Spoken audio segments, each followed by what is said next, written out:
At the end of this video, we'll take a look at MadRamp's innovative pivoting ramp system, the safer, easier way to transport your ATVs and snowmobiles. Stick around. Before we get started, I'd like to give a quick shout out to some of our friends. The Eastern Snowmobile Racing Hall of Fame. Search for them on Facebook. Central Minnesota Pond Racing. Search for them on Facebook. The historic Lancaster Motel for the ultimate Eastern trail riding adventure. Crane's Snowmobile Museum at 172 Main Street in Lancaster, New Hampshire. The Vintage Snowmobile Club of America Quarterly Magazine. The Bridge Street Garage Racing Team, the house racing team of the Vintage Snowmobile Podcast.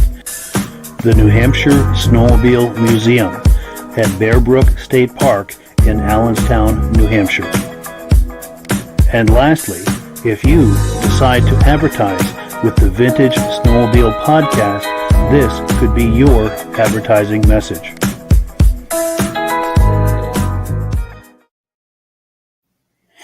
Good evening and welcome to the podcast. I'm really glad you're here tonight.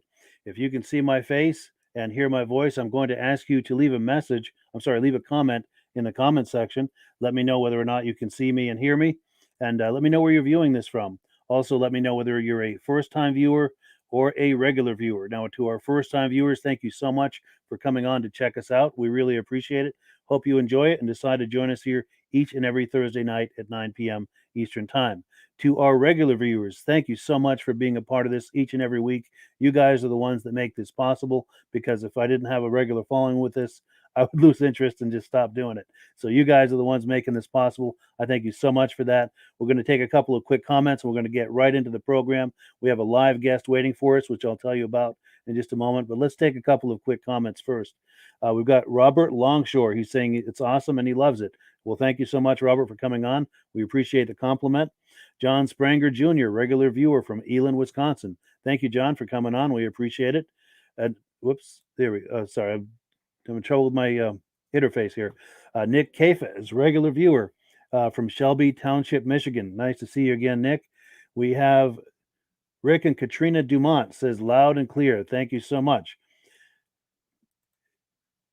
And we have Brian Van Heverbeek. I was just messaging him with earlier today. He says he can hear us loud and proud from Mount Bridges, Ontario. He's a regular viewer, and he's going to be coming on in early January to show us his Arctic Cat Kitty Cat collection, and I cannot wait to get into that. And we've got, I'm going to do just a few more here, and then we're going to get into our live guest because we do have someone waiting for us. We have John Graber, says he can see and hear us from Clear Lake, Michigan. Thank you so much. Our good friend Jim Layton says, sounds great. And he's in Northern Maine, and he's here again. He's a regular viewer, and he's also been a guest on this program 3 times. One more, and we're going to get right into the program, but I'll continue to pop these comments up on the screen as we're talking to our guest, but I don't want to keep him waiting for a real long time. We've got Robert Longshore from St. Cloud, Florida. I probably don't have any snow down there, at least not enough for snowmobiling, but I have a feeling you probably used to live up north and probably down there taking it easy with a Mai Tai or something, and I can't say I blame you. So let's switch screens. This is what we have on tap for you tonight. We've got Midge Rosebrook, who I'm going to be bringing on here in a moment. I'm going to give him a proper introduction here in just a moment. But before we do, I wanted to call your attention to item number 2. If you were here 2 weeks ago, you were here for the open line show and tell segment of the program. And during that segment of the program, I paste a link into the comment section and invite people to come on for some live show and tell. And I'm going to show you the guidelines for that. We love to have you come on, but I do ask that you have something vintage snowmobile related for show and tell. It can be sleds or trophies or artifacts, old snowmobile clothing from back in the day. Number 2, we'd like you to hold your camera horizontal for a wide shot. Number 3, the obvious stuff, keep it clean, no nudity, profanity, etc. Number 4, it's okay if you're selling something, but it does have to be related to vintage snowmobiles. Number 5, please keep it positive, no bashing of people, businesses, etc. So, without further ado, let me get back into the right graphic here. Going to introduce you to our guest. Now, this is Midge Rosebrook. If you are a regular viewer of this podcast, this is someone who is not going to be a stranger to you. He's been on here many times, just not live. We've had videos with him, and he is the founder of the Eastern Snowmobile Racing Hall of Fame. Now, 5 years ago, the Eastern Snowmobile Racing Hall of Fame was just an idea that woke him up in the middle of the night. And fast forward 5 years to now, this is a thriving organization that is very busy and very active, honoring those racers, those Eastern racers from yesteryear that we all love. So let's bring him on. And Midge, how are you tonight? Good evening. Good evening, Mike. Good evening, everybody. Yes, it's wonderful to have you on. Thank you. I was talking to Mike earlier before we went on the air. It's usually past my bedtime, but I'll tell you what. If Mike LaPierre wants me to stay up at 9 or 10 o'clock at night to do a podcast, this guy is going to do it. So Mike has gone above and beyond for us, and it's just a small thing that I can do for him. Wonderful. And back at you. We appreciate everything you do with the Hall of Fame. It's been a wonderful collaboration. And it's just, even just taking what I get out of it personally, it's just a wonderful way to honor and celebrate all of those wonderful racers of yesteryear that we all love. And it's something that I'm happy to contribute to and to do what I can to help the advancement of it. Yeah. We've loved every minute of it. Yeah, for sure. Yeah. It's a good thing that we're recognizing the people of the past that we used to watch race years ago, in what I like to call the golden era of snowmobile racing in the 70s and early 80s, 60s, 70s. And yeah, for sure. They're the guys that got it done. They're the guys that we stood out in the cold watching for years. And it's just a great pleasure to be able to get those guys recognized, the top drivers of the sport, the top promoters of the sport. And I can't wait to next year.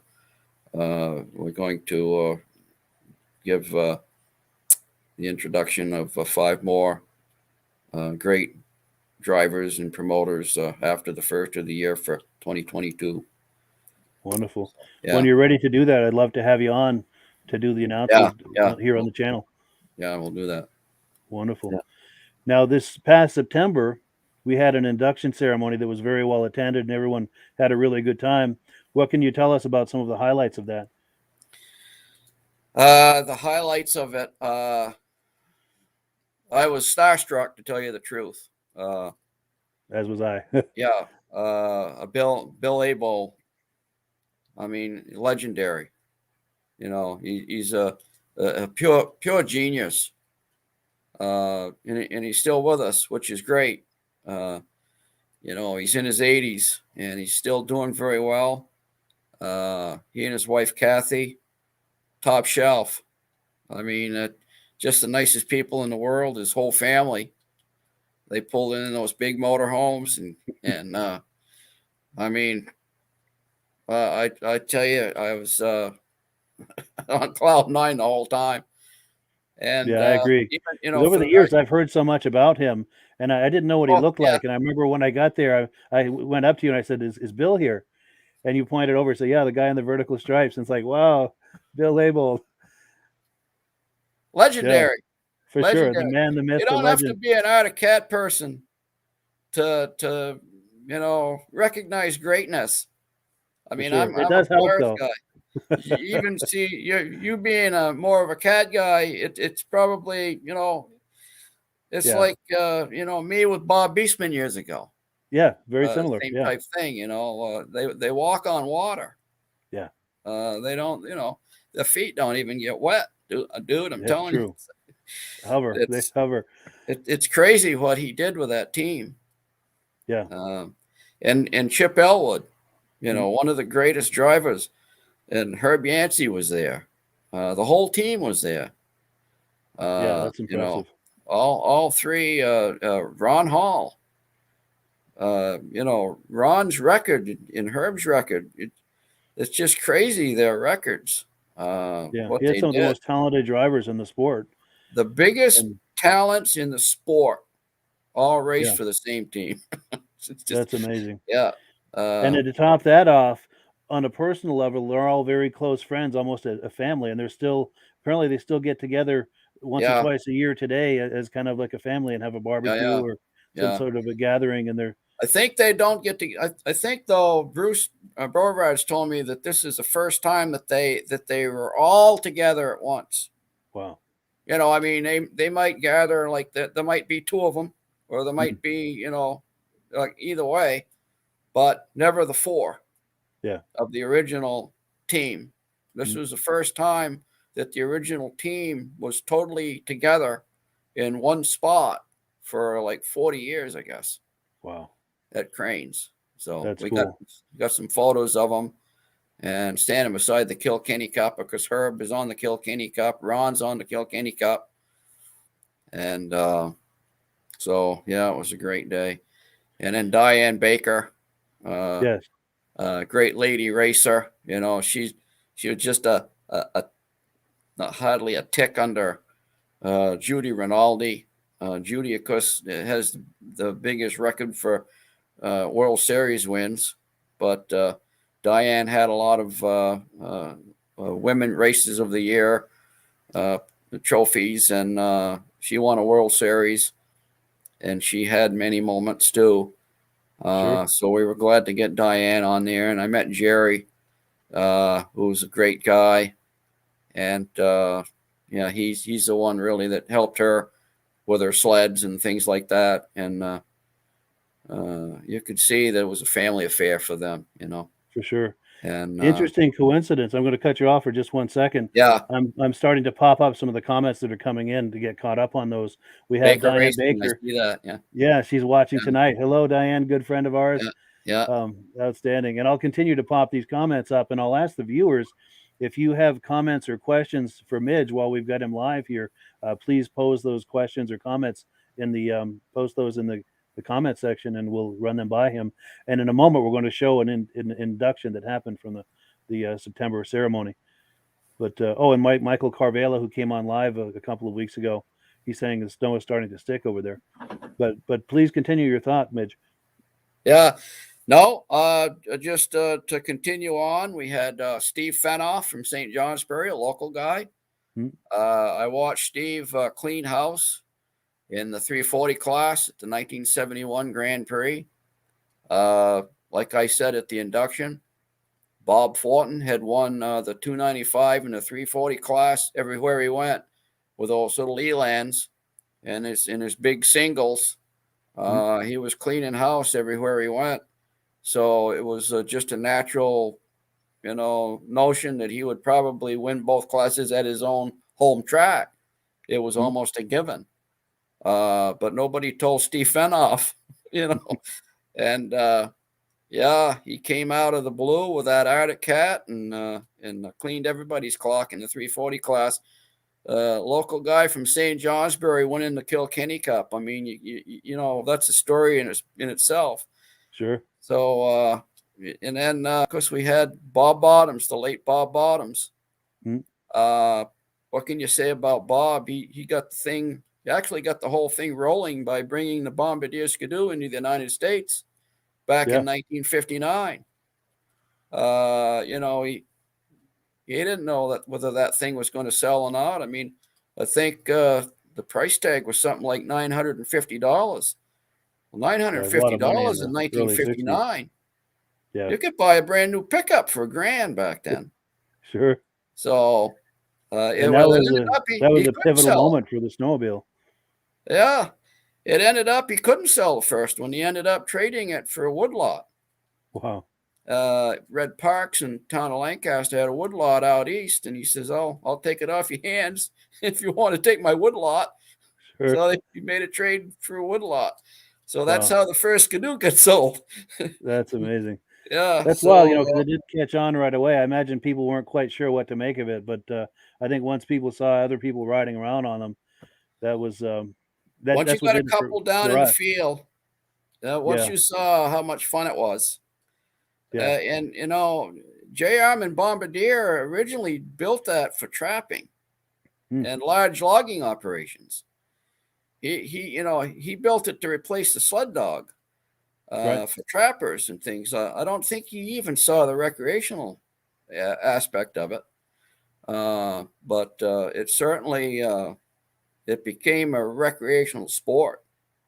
I mean, so trappers did use it back in the early going, but it became one of the biggest, fastest recreational sports in America. Yeah. By the early 70s, it had exploded across the snowmobile. Everybody had at least 2 or 3 in their driveway. Yeah. Every family had 2 or 3 sleds. Yeah. Yeah. So I think at the time, back in the early 70s, I think Timberland Machines was peddling like 10,000 Skidoos out of that warehouse every year. That's amazing. Oh, it's an amazing amount. Yeah. So so Bob Bottoms, and that did we cover the 5? I think we did, and in the interest of time, I've got the Bill Abold clips lined up. So there's 3 clips. I have a minimum of 5 minutes per clip, so I've got 3 clips. The first one is you inducting him. Any quick comments on that before I roll that clip? Just to reiterate, how I don't know how I got through with him standing there beside me. I mean, it was like a out of the body experience, if you will. It was just I crazy. agree. I was starstruck with him as well. Yeah. And I had a chance to interview him myself one-on-one in his motorhome, and I was starstruck with that as well. Amazing man. And I'll play that clip in a couple of minutes. Yeah. But let's roll that clip of you inducting him. Okay. Well, Mr. Bill Abold, please. Abold, I made a mistake already. And Mrs. Abold, please come on. Yeah. I don't think he would have done what he did without your help. So that's a fact, right? All right. I usually have him seated when we read this, but what the heck? You guys want to see Bill Abold? This is a good way to see him right here. William Bill Abold, inducted into the Eastern Snowmobile Racing Hall of Fame 2021. Engine, chassis builder, team owner. Bill Abold began winning with Rupp snowmobiles in 1973 with driver Ron Hall. Team Abold is the only race team in history to win 3 Adirondack Cups. Ron Hall on a Rupp in 73, Ron Hall on an Arctic Cat in 75. Ron Hall is the only guy that ever won it twice. And then Herb Yancey won it on an Arctic Cat in 1978. I think that was an IFS. That was the first IFS. Bill's engine and chassis building prowess was never more evident than when Team Abold driver Wayne Chip Elwood stricken with the flu, invited independent driver Herb Yancey to race his Mod 4 sled at the 1974 Snowmobile World Series in Eagle River, Wisconsin. Elwood's Cat, arguably the fastest 650 in the country, helped to provide him with the advantage he needed as Yancey became the first non-factory driver in history to win a snow pro race. Team Able opened the 1975 season by sweeping all 4 Supermod classes, with the newest Team Able member Herb Yancey capturing the Governor's Cup at Canaan, New Hampshire in December 1974. Herb Yancey also won the 440 class while racing in the PDC Series professional driver circuit, both days at Peterborough, Ontario in 1975. Ron Hall won his 17th consecutive race in the Supermod 1 class, taking home a Kilkenny Cup at the 1975 Lancaster Grand Prix and becoming the USA SSA Eastern Division Driver of the Year for 1975. For the 1976 season, Ron Hall wore gold bib number 1, Herb Yancey wore number 2, and Chip Elwood wore number 11, even after a horrific injury halfway through the season in 1975. Team Able was one of a handful of teams chosen to race Ardic's new IFS Z-Bar suspension system in 1978. Herb Yancey was voted Driver of the Year at the 1978 Snowmobile World Series in West Yellowstone, Montana, driving this new sled. Team Able has won 8 World Series number 1 place titles, plus 13 top 5 finishes, with 3 different drivers in 6 consecutive Snowmobile World Series between 1974 and 1979.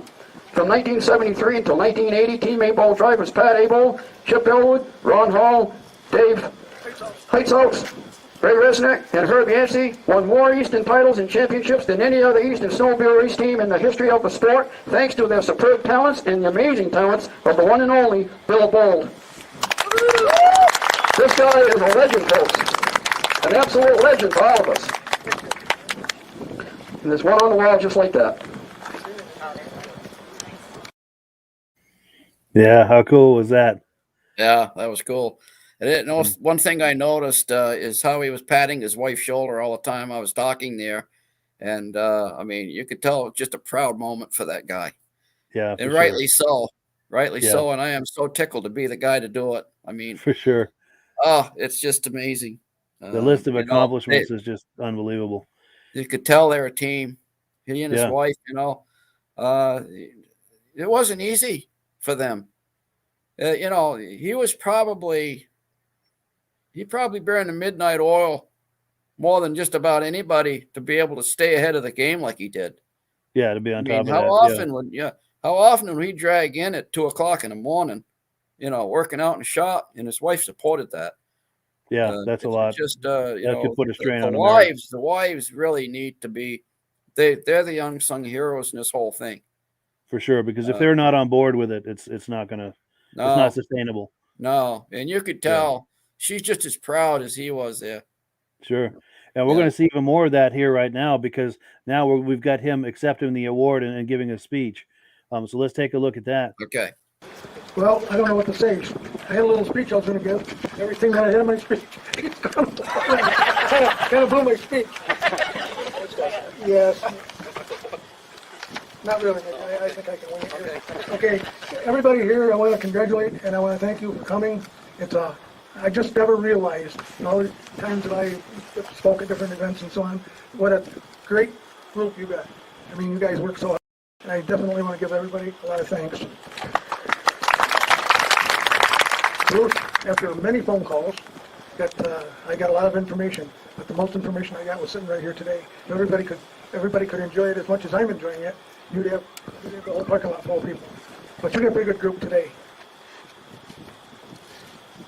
I come from a long history of racing, that's for sure. You can tell by my looks.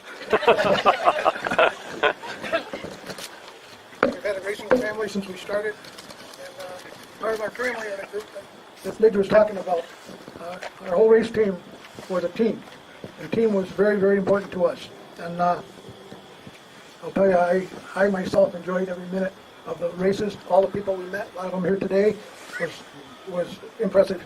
But one of the most things that I respected and I learned a lot about was the induction when Bruce called me that I was going to be inducted in the Hall of Fame this year. I was both excited and humbled to be a candidate. I was also very impressed with the history of the group of the special people that have already been indicted. Indicted.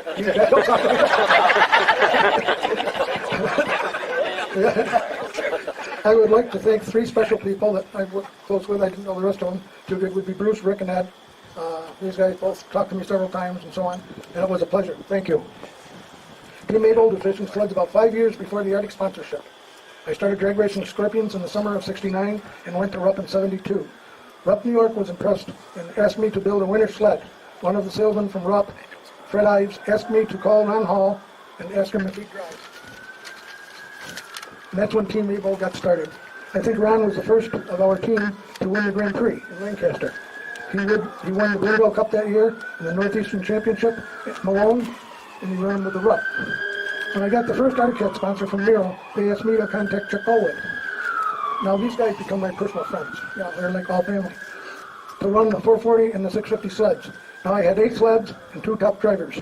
Ron and Chip began to set records right away.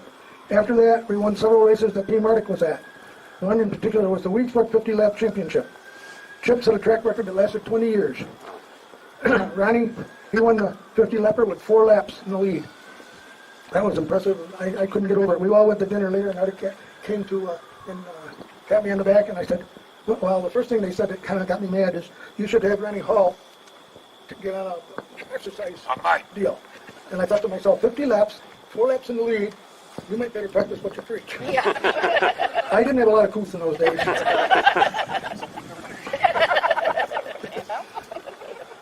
Ron beat Arctic Factory and won by 4 laps, I said. We then were asked to run Eagle River Championship. Chip got the flu, and I asked Herb Yancey to run the Team 650. After his victory, I asked Chip if he would like to run the race team. Or Herb, I'm sorry. And that's, I'm sorry. At Bangor, Maine, this left Herb and Ron to fight the battles. Some of their victories included 5 Snow Pro Series circuit wins, 8 World Series titles, 3 Adirondack Cups, 2 Eastern Championships, and several Drivers of the Year awards, and I can't remember them all, so forgive me. At 16 years old, my oldest son, Pat, jumped from the junior class to senior class. He was the youngest to ever qualify at Eagle River for the World Championship. He raced for 4 years before that, and by that time he became a pretty seasoned driver. He took a second place at 75 Wheatsport World Series and won both classes in the Malone Northeast Championships that year. He was ranked top 5 in the 340 class. I would also like to recognize 2 of the people that diligently worked on the sleds and kept everything in the tip-top condition at all times. Al Conklin and Charlie Hemans. They were my tech guys. And they not only did they work many hours on the sleds, they also stayed many hours in that old school bus that we used to drive to the races. The dedication of the team, and I want to emphasize that word team, has produced many wins and championships. Thank you. Special thanks to my family for all the times that they've been with me. And along with that, they always stayed, they always helped. I will cherish this day, and I'll just cherish it forever. Thank you, everybody that made this day possible. Thank you very much.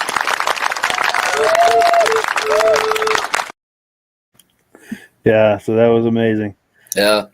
And, No, it brings it all back, and to have, Bill Bull, the things that he did throughout his career, to say that he cherishes that moment forever, it just means something to these people.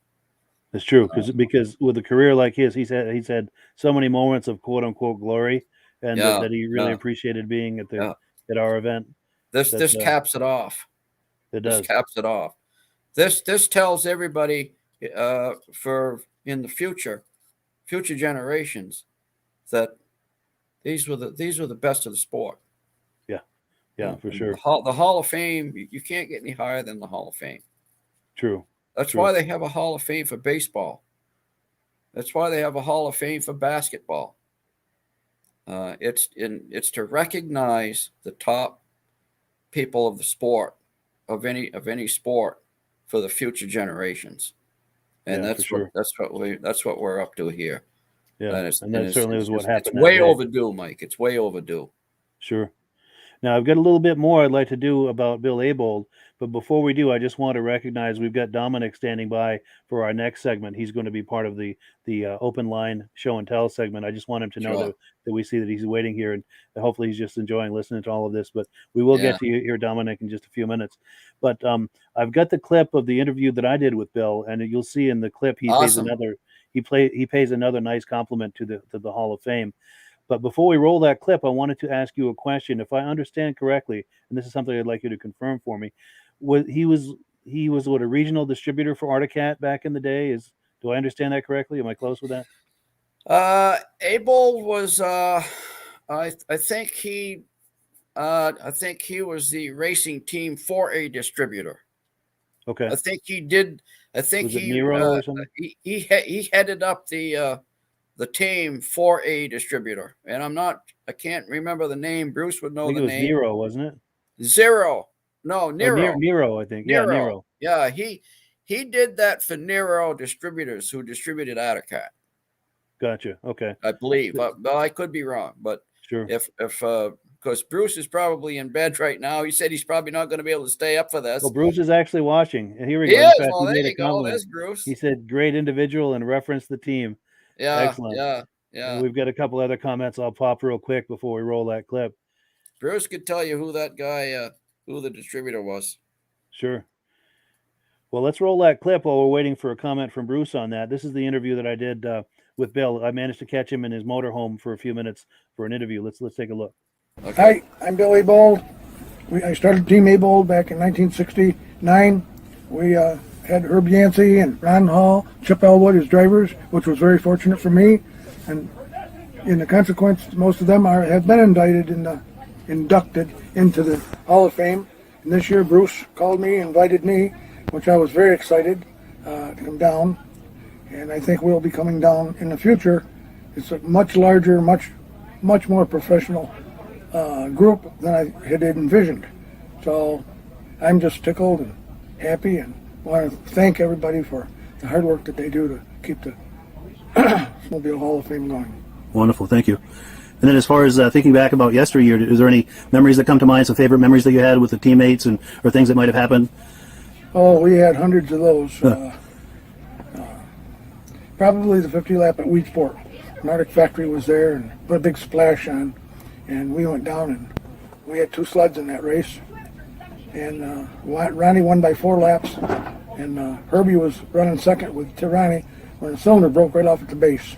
So put him out. But that was pretty neat to win that 50 laps by 4 laps. Yeah.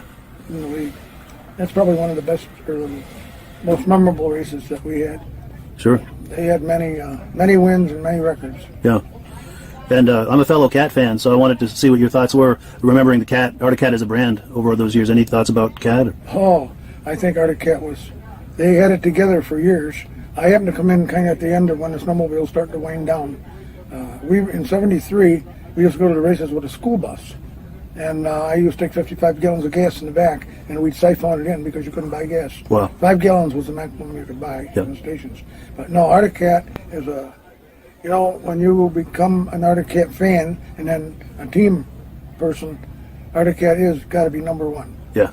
They were a very large company at that time, and they built products like a couple of the other manufacturers. They're still there, out running today. Yeah. So, no, I'm a very good fan of Arctic Enterprises. Then and now, still very loyal.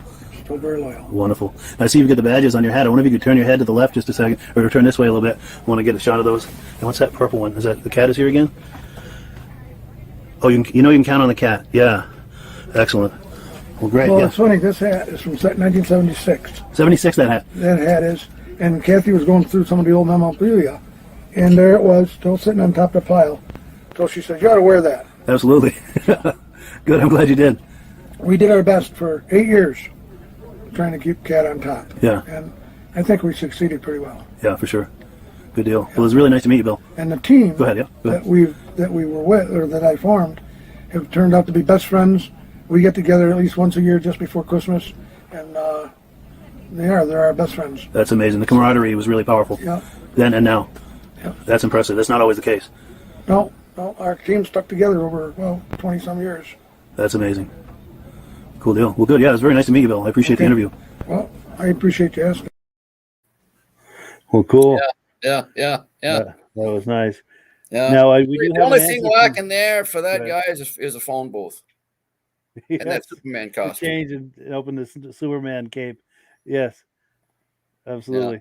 Now we do have some answers here from Bruce. Let's take a look at what Bruce has to say, and then we're going to wrap up this segment here and move on to the show and tell. But Bruce says no, he was the distributor team. Yeah. And then he's got some more detail here. He says Nero Equipment from Canandaigua, New York.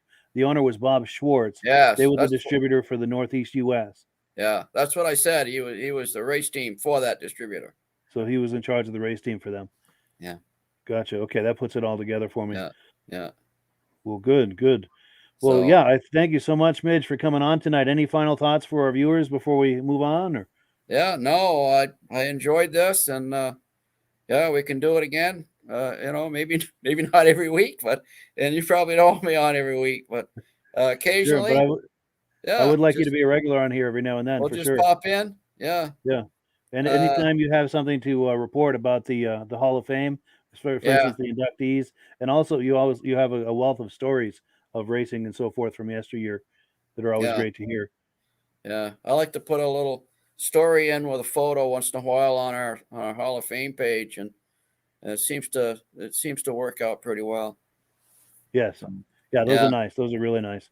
Yeah. In fact, I encourage people to search on Facebook for the Eastern Snowmobile Racing Hall of Fame. They have an excellent group with all sorts of anecdotes and information about racing from the past. If you enjoy racing of yesteryear, especially from the East, that's where it's all documented and celebrated. Also, before I go, Paul Crane is going to have a snowmobile show on February 5th, was it? Yeah, the first Saturday. Let me look on my calendar here. February 5th, I believe. Yeah, the 5th is the first Saturday. Yes. So he is going to have a snowmobile show at the museum. It's going to be, I think it's always a free of charge deal. You just bring your sleds in. He passes out trophies, and it's just a donation only deal. That's how it's always been. And you guys will be able to get to see the Hall of Fame wall and look at all the people that we've inducted so far. And, there's a lot there to see between the exhibitors that show up, and then you go in the museum and there's over 100 sleds in there.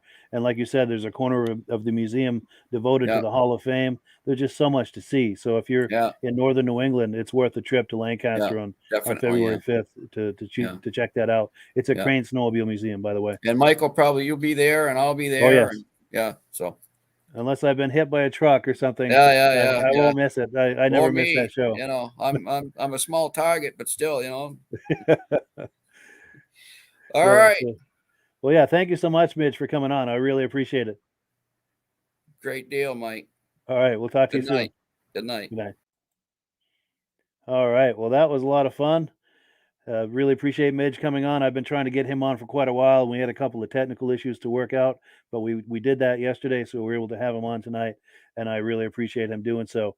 So now we are moving on to the open line show and tell segment of the podcast, and I've just posted a link, an invitation link, for people to come on. I've got Dominic waiting, so he's going to go first. There are a few guidelines, though, if you're planning to come on, and here they are. It has to be related to vintage snowmobiles. Got to hold the camera horizontal for a wide shot. Keep it clean. It's okay to sell, but it's got to be related to vintage, and keep it positive. No bashing of people, businesses, etc. So let me get into the right screen here. We're going to bring Dominic on, and Dominic, how are you doing tonight? I'm doing well. Thanks for having me, Mike. Well, my pleasure. It's really nice to meet you. Great. Cool. I appreciate the show, and I appreciate you having me. And you always have great stories. I've read the name Bill Aball before, but that was the first time I actually been able to put a face to that name. So that was pretty cool. Oh, wonderful, wonderful. I'm glad to hear that you enjoyed that. Cool deal. Now do I understand you're in Michigan? I am in Michigan. I actually used to be out on the east side with you guys. I lived in Kittery, Maine when I was stationed out there, so I've done quite a bit of snowmobiling. In New Hampshire, I loved the Bear Notch. That was one of my favorite spots to go ride, especially on the older sleds, because there was always a lot of traffic there. If you broke down, you had somebody who could tow you down the hill. For sure. For sure. Now, those images you sent me earlier today, I've got them ready to put on the screen. I understand you've got some snowmobiles for sale. Can I put these images on the screen and you can talk them up, what we're looking at? Sure, absolutely. Cool. Whoops, So this is it's a 93 Yamaha Exciter SX. These were a 1-year machine. They just made them in 93. They were rated at 93 horsepower, so a little bit more performance than your standard Exciter. It doesn't run the sled. The sleds that I'm selling right now are project sleds. I'm just trying to thin the herd some. Sure. It does need some carb work. And then as I was loading it on the trailer today to go to a swap meet this weekend, I broke something in the steering. So the skis are kind of floating on their own right now. Sure. As you can see in the picture, it definitely needs a seat. That's pretty rough. But other than that, the rest of it, it's all there. It does have a racing pipe, a Bender racing pipe on it.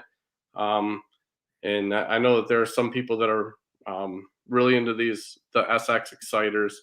So I'm going to have this sled and the next one you're going to show at a swap meet in Flint, Michigan this weekend, if anybody's interested. And there's a flyer for it. I popped a graphic up. So if anybody in the Midwest is wondering what they can do this weekend related to snowmobiles, vintage snowmobiles, that's the place to be.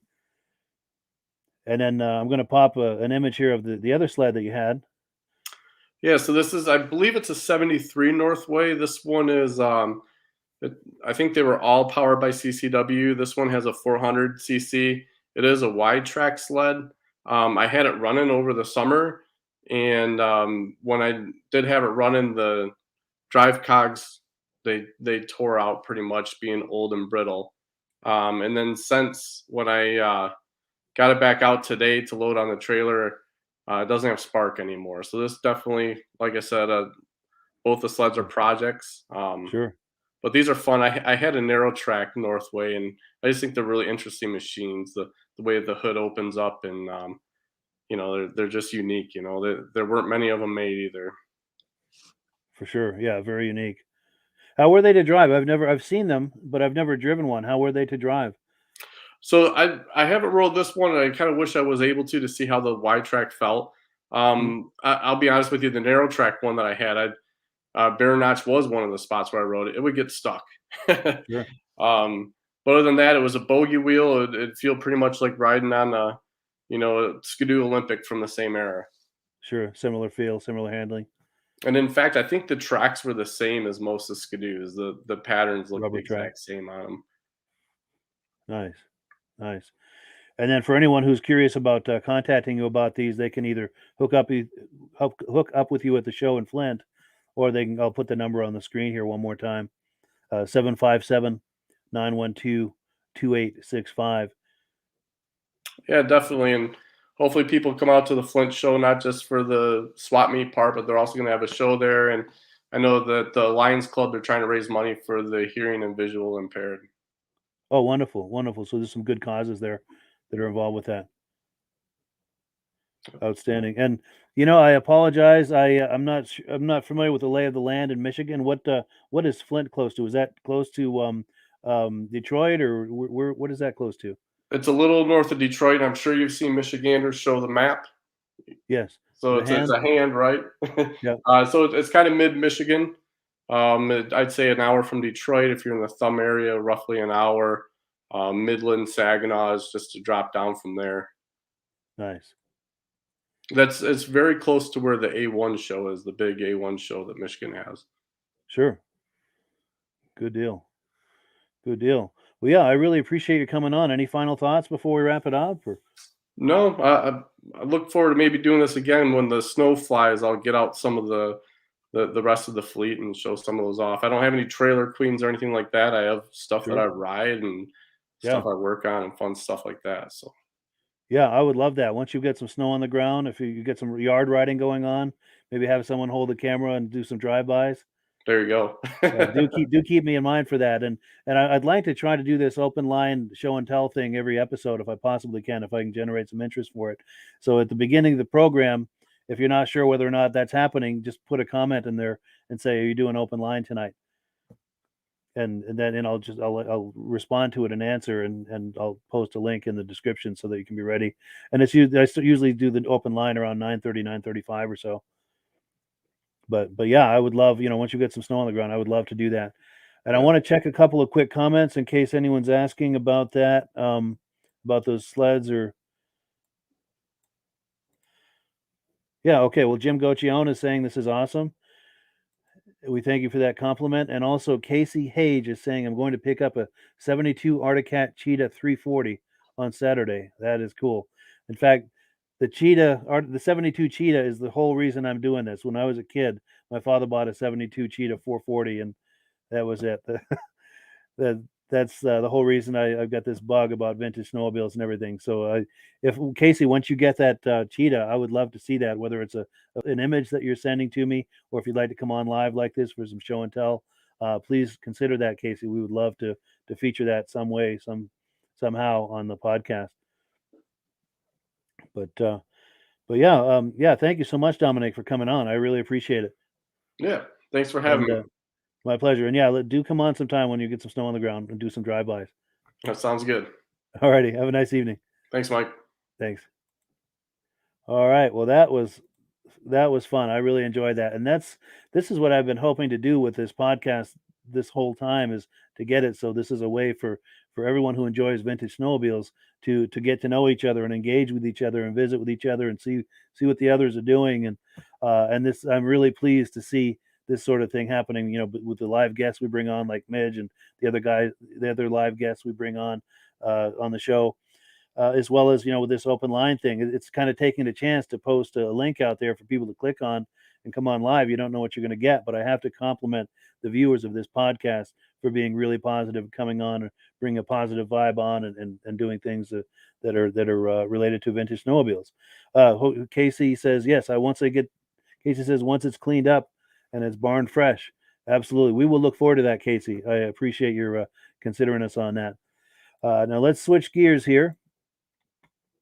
We do have some announcements. We have announcements aplenty tonight. Now, if you are doing some Christmas shopping and you'd like to get a shirt, a mug, a hoodie, a sticker, a magnet with your favorite logos, click the link in the description, and that's a great place to do some Christmas shopping for your vintage snowmobile lover friends. Likewise, another wonderful Christmas gift is, if you were watching the podcast last season, you saw that I brought a lot of people on here live for interviews. I have a 2 DVD set with all of those interviews, every last one of them. And there's also a bonus DVD. If you order soon, as soon as those run out, that's going to be it. But if you order quickly, clicking the link in the description, you'll get a free bonus CD. So you'll actually get 3 CDs, not CDs, I'm sorry, DVDs. And what else have we got for announcements? I was messaging earlier with Mike Mayhar. You've seen him on this program several times. He shared with me the schedule for Central Minnesota pond racing. So if you were in the Midwest and thinking about taking some of that in, these are the dates and locations so you can know where to go and when. We also have the first weekend in January. This is one of my very favorite shows. There's a vintage snowmobile rally in central Vermont. It's on Lowry Road in Washington, Vermont, Saturday, January the 8th. It's just a little over a month away. This is a wonderful, wonderful show. And so wonderful, in fact, that what I'm going to do to help promote it a little later in the program is I'm going to play some videos that I've done doing interviews with people previous years at that show. And what else have I got for announcements? We've got... Also, I was in touch earlier. I was messaging earlier today with Joe Pack. This is his 1979 Yamaha SRX 440. He's got a few different shots of it he sent to me. And I always enjoy seeing these kind of things. So if you want to send me images or videos or anything like that, I'm going to put up an email address. This is where you're going to send it. That is not where you're going to send it. That's my website. You're welcome to go there and check that out. But this is the email address. If you have images or videos, or if you want to talk to me about something you'd like to send me or talk about on the podcast, please send it there. And I actually owe a lot of people an apology. I am way behind and looking at the emails that people sent to my Facebook page.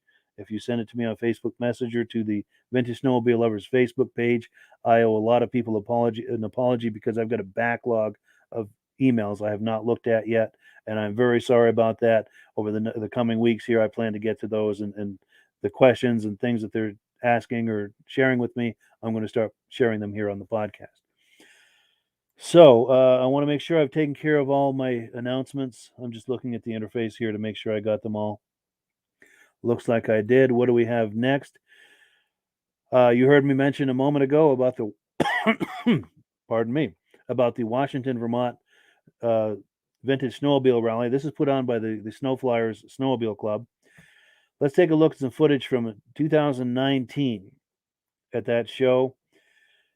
The people are getting set up. Exhibitors are unloading things from their trailers, and this truck pulls up. This big truck with an enormous trailer pulls up, and everyone's gathering around thinking, well, he's got a whole bunch of sleds in there. Well, he only had one sled in there, and it was massive. It was a 1948 Bombardier snow coach. Let's take a look.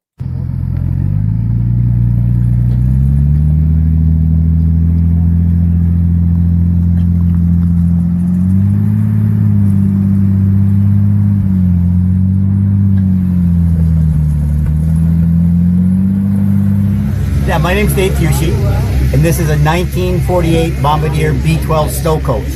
So it was built in Valcourt, Quebec, right across the border by Bombardier. He's the one that started Skidoo snowmobiles. So these were his earliest vehicles.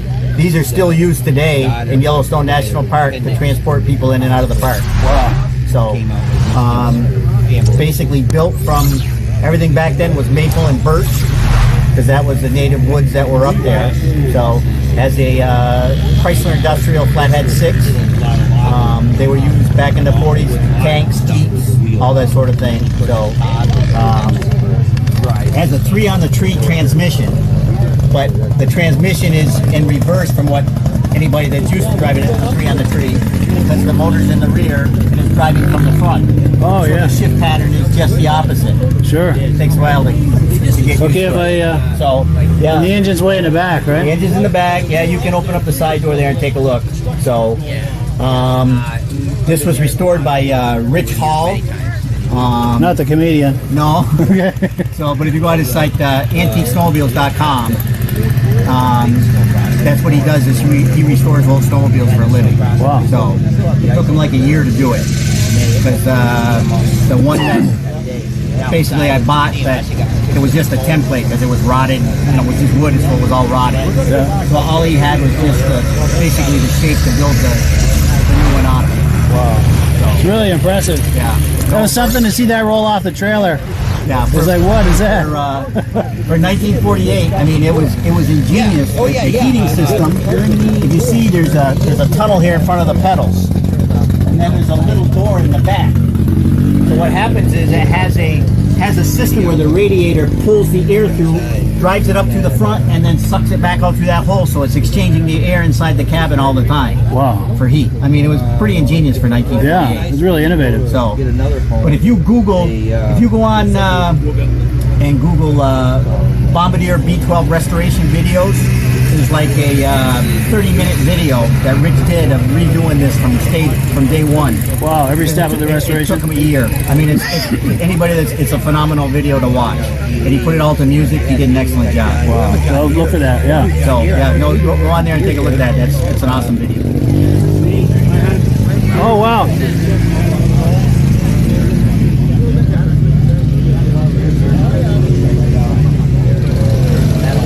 Huh, that's impressive. Yeah, he did a beautiful job. Yeah, seriously. And he said it's birch and maple? Yeah, the framework is maple and all the plywood. Birch plywood, nice. Thank you.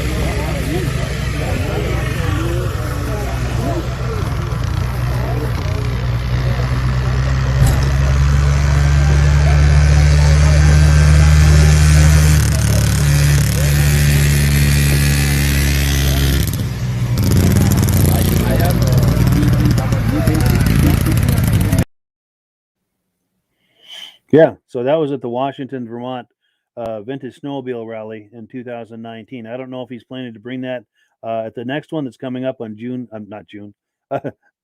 8th. But you never know. And even if he doesn't bring that, there are a whole host of wonderful sleds there to take a look at. Now, I noticed while we were watching that video, another comment came in with details about an upcoming show. John Fuchs is telling us there's a vintage snowmobile show Saturday at the Ephrata Rod and Gun Club, 372 State Highway 67, Ephrata, New York. It's a show and swap with food and beverages, and there's also a place to warm up if your feet start getting cold. So yeah, thank you so much, John, for sharing that with us. That's the kind of stuff we like to see in the comment section. Also, if people have sleds for sale, things wanted, technical questions. I'm not that technical as far as repairing snowmobiles, but there are plenty of people viewing this who are. So if you have a technical question about something, oh, that reminds me, in the announcement section, I forgot. Someone had, okay, Pat Bubnez. I hope I'm pronouncing that correctly. If I'm not, I apologize. He's looking for a right rear bogey wheel for a 1985 Polaris. He's wondering if anybody knows where you can find one of those. So if you know of such a part, please post it here in the comments, and I'll ask Pat to monitor the comments here over the next few days, maybe over the next few weeks, because this video lives on social media for quite a while. So new people could be viewing this over the next week or so. And if they're leaving comments, you don't want to miss them, Pat. Maybe check in periodically over the next week to see. And then we've got Alden Banks says they were a workhorse for sure. I think he's talking about the that snow coach. Absolutely. So what have we got next? We've got now, if you watch the first show of the season, the first podcast of the season that I did on October 7th, I did a video of Ray Parenteau's 1973 Rupp Magnum 440. It was a race sled that was a barn find. Now, that video wasn't playing correctly because it was choppy, and I have an issue with any kind of videos that are longer than 5 minutes. They're choppy, and there's a reason for it. I don't want to get into all that, but what I'm going to do is a do-over for Ray because he's a friend of mine. We're gonna break that video up into 2 parts. That way, we're under the 5-minute thing, and not getting into that whole choppiness. So let's take a look at part 1 of his barn find. Yep, my name is Ray Parenteau, and I live in Derby, Vermont. And this is a recent purchase. What we have here is a 1973 Rupp Magnum 440. I acquired it from a gentleman in Connecticut. It does have some bruises on it, but this is a true barn find. Everything on this sled is as should be. You can see it has the aluminum skis. Correct shocks. The seat is the original seat, near perfect condition. The only thing that is not original is they converted it to a Mikuni carburetor setup. It should have Tilliston carbs on it, but from what I understand, and I've had this thing running, the Mikuni setup is much or more friendly to tune. Yeah. You know, I had the one Tilliston carburetor. I got a brand new old stock carb, and he said, "Good luck finding the other one." The gentleman I bought it from, and but it's got some kind of cool features this sled has. Now, this was a race-only sled. If you look here, you see that's cool thing. So when you look this thing over, it's cool as hell because it's just so simple. I mean, you've got an engine mounted here. There's no wiring on the thing. No headlight, no taillight. No, this is your wiring right here. You got a coil. Let me come around the side. This is it for the wiring. Ignition. Yep. When I got the thing home, I went to fire it up, and I called the gentleman up. His name's Tim, and I said, am I missing something? Is there a kill switch on this thing? He said, oh, yeah, your tether switch. This is your kill switch right here. He said, the sled was running fine when I parked it. He said, this is your on and off right here. Really? Just as simple as that? Yeah, that's your kill switch. Well, do that again if you would. It's, I have it, this thing actually screws into that, so you would have this around you. Oh, yeah, it's a tether, off. yeah. I believe it'll pull it out, and I don't know. I'm assuming the cable's supposed to come with you. Yeah. And, of course, your tag and your speedo. Yeah. So I was talking to one of my other friends about this sled, and he's kind of a rough guy. He's out in Deer River, Minnesota. And he said, oh, yeah. He said, you know what's cool about that sled? He said, look at your throttle. I said, what do you mean? He said, your throttle it's not on like this. It's on the front. It's not like that. With the fingers instead of the thumb. Yeah. Yeah. And I said to him, I go, yeah, you're right. And he said, yeah, well, that thing was designed to do one thing. Go really fast. You just pull it on it. Yeah. And Stinger exhaust. I've had it running. It's loud as hell. So let's look at part 2. So I get the thing, and the gentleman told me, he said, it runs. He said, I had it running, I had it idling. He said, you're going to want to do some work with the throttle because the way the throttle is set up, you can't open those Makunis all the way. So I said, okay, that's fine. But he said, I rode it around my yard. He said, he was into the whole thing about it being a barn find, and that everything as is was correct. So I said to him, I go, well, I don't want to, obviously I bought the thing. I said, I'm gonna make it look like new again. That'll be my attitude here. I haven't got into it yet. I wanted to hear it run. So I get it home and I finally do. I got spark. I figured out the switch, and I sprayed some spray in the thing. And okay, it runs, but why won't it pick up? It's not sucking up. So I pull the hoses off there, and I'm blowing through. I'm going, there's a blockage. Well, that old gas, there was no gas. I sucked the gas out of the tank, and it was, it's got an odor to it, and it's discolored. I said, well, that's funny, it's not in hard form. But right at the bottom of the tank, right in your fittings right there, it literally was like cheese in there. Oh, wow. So I pulled the fittings out, and I literally had to clean them out, and it was hard resin almost. So anyway, clean the tank, put that in. I had the thing running, drain the gas back out of it. So I'll be tearing into this thing fairly soon. I don't really expect it to take very long to take it apart, but I want to polish the tunnel. I've got some new panels ordered and another hood. I don't know. Sometimes you wonder if it's sacrilegious to, okay, is it better off, this is the way it was, but I like my stuff to look shiny. Yeah. I don't know what to say about it. But, yeah, for sure. So, but and this is something that, obviously you're not going to ride this thing on the trail. No, this is a showpiece. This thing was a factory race sled. This is something you go to a show, you show it off, you fire it up, put it on a stand, rev it up, let people plug their ears, and it's... I believe in the day there was a gentleman by the name of Gene Bloom. That would have been Mickey Rupp's team driver. And I've seen like 4 configurations of this sled. And Bill Stull restored one of these to replicate one of Gene's sleds. Sure, I know Bill. And actually, that's where the panels are coming from. Oh, yeah, nice. Bill, Bill's helped me out with a lot of my other projects too. And he is the guy that knows. He is, you got some questions, you can shoot him a message and say, Bill, what about this?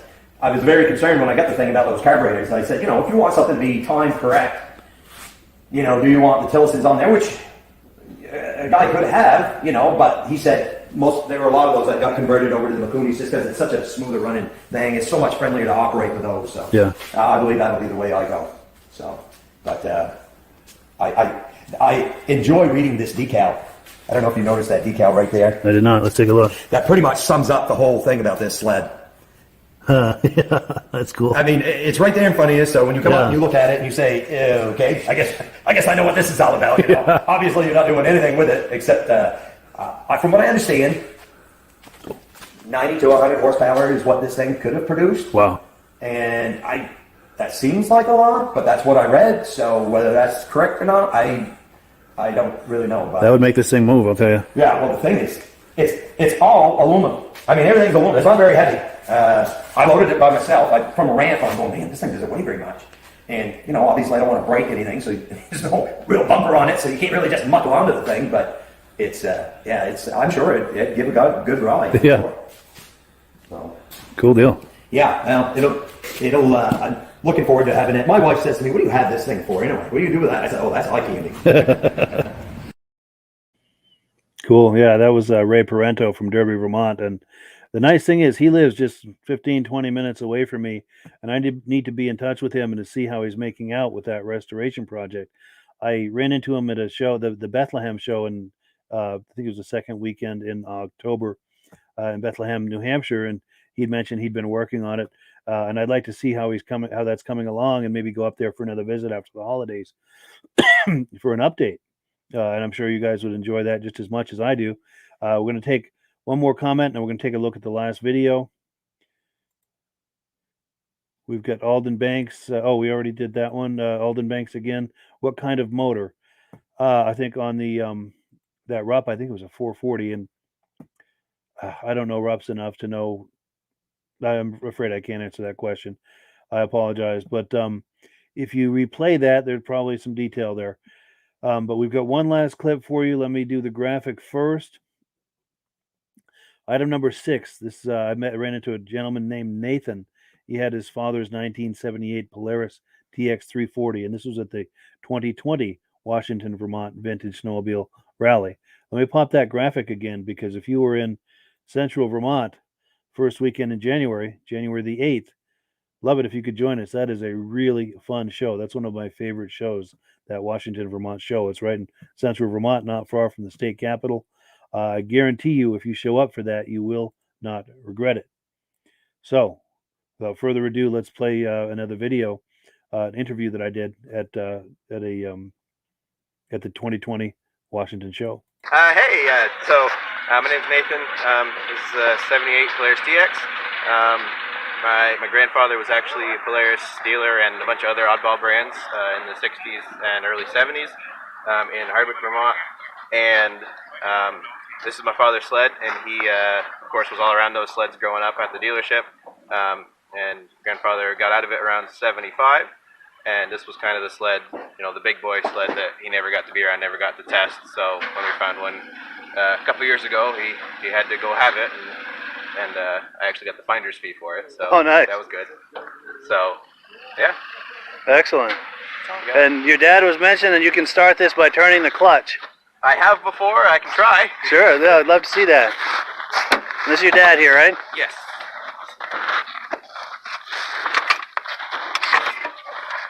Let's probably be on this side then, huh? Grab them notches right there. Wow, that's cool. Easy. That's awesome. Cool.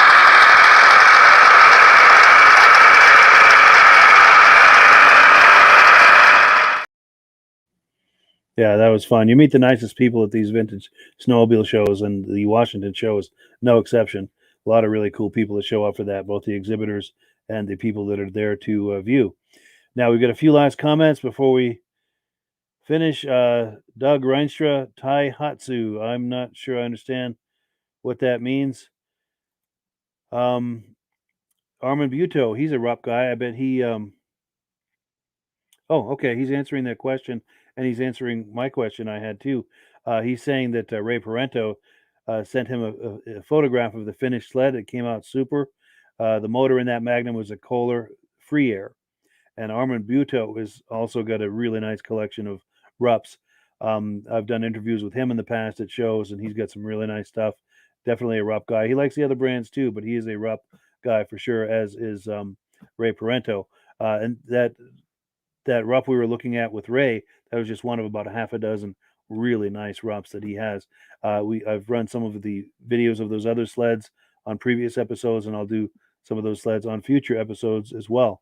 And the next time I go up there to film, hopefully to see how that sled came out, we'll do some more video with him. He's got some great sleds, and he's really good at talking them up, really informative and interesting, and just a really cool guy to hang out with. So I think that's all we've got for you tonight. Let me switch screens here. I thank you so much for joining us. I hope you decide to join us here each and every week, every Thursday night. I always have something in this time slot. Over the holidays, over the week of Christmas and New Year's, I'll have a rerun. But other than that, unless I'm really sick or something's gone really wrong, my goal is to be on here live every Thursday night, 9 p.m. Eastern Time, all the way through the month of March. And then from April through September, I do reruns and come back live again next October. And I hope you will join us for all of that. So that is it for now. Thank you for viewing, and we'll catch you on the other side. Excuse me, my voice is running out of steam. Let's take a look at this word from our friends over at Mad Ramps. Thank you so much. Merry Christmas. Catch you guys on the other side.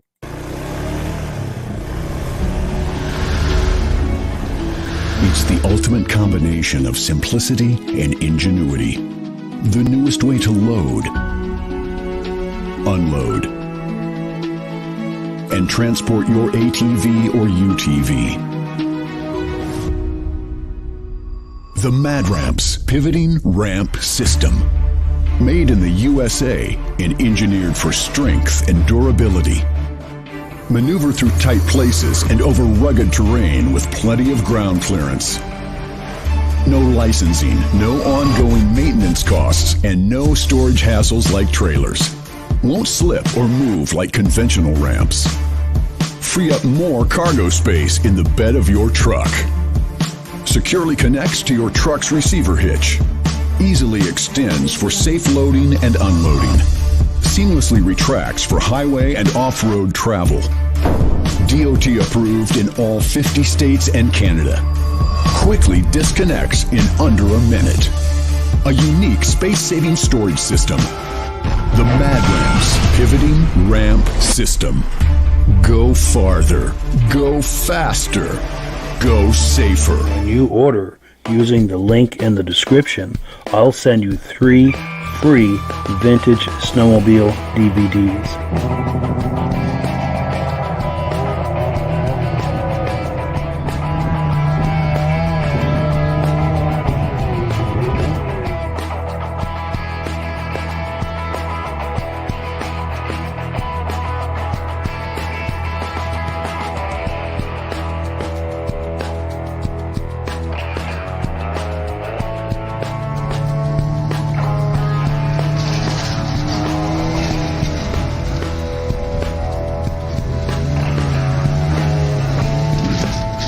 When you order using the link in the description, I'll send you 3 free Vintage Snowmobile DVDs.